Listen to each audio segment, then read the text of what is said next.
Pakistan peoples party का वजीर आजम का वोट नून लीग को देने का ऐलान। बिलावल भुट्टो का कहना है कि वो वफाकी काबीना का हिस्सा नहीं बनेंगे, न अपोजिशन लीडर बनूंगा। आईनी ओहदा हमारा हक है।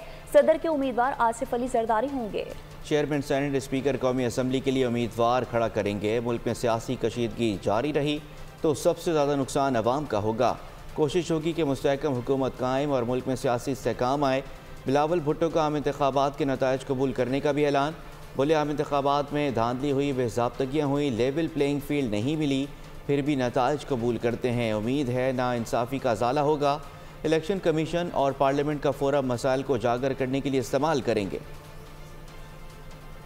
उनके प्राइम मिनिस्टरशिप के वोट्स है, बजट के वोट्स है, लेजिस्लेशन होंगे, उस पे हम इशू टू इशू ज़रूर सपोर्ट करेंगे। PTM 2 का जो लोग कह रहे हैं तो उस तरीके से हम पार्ट ऑफ द गवर्नमेंट नहीं बनेंगे। और अपोजिशन लीडर में तो मेरा नहीं ख्याल में मैं बन सकूंगा। जहाँ तक कॉन्स्टिट्यूशनल ओहदे हैं, हमारे हक है, हम इस बार ज़रूर पाकिस्तान पीपल्स पार्टी प्रेसिडेंसी के लिए, चेयरमैन सेनेट के लिए, स्पीकरशिप के लिए अपने उम्मीदवार खड़े करेंगे। मेरा ख्वाहिश ये ज़रूर होगा कि सदर जरदारी इस मुल्क का सदर बने। जहाँ तक लेवल प्लेइंग फील्ड की बात है, धांधली के इल्ज़ामात हैं, जहाँ तक इरेगुलरिटीज़ का सवाल है, और हमारा इन एतराज़ात के बावजूद सॉर्ट ऑफ एहतजाजन इन इलेक्शंस की जो रिजल्ट्स है उनको कबूल करेंगे। दूसरे जो हमारे एतराज़ात हैं, जो फोरम्स मौजूद हैं, जहाँ तक इलेक्शन कमीशन है या पार्लियामेंट है एक्सेट्रा, हम वो फोरम ज़रूर इस्तेमाल करेंगे इन इशूज़ को एड्रेस करने के लिए।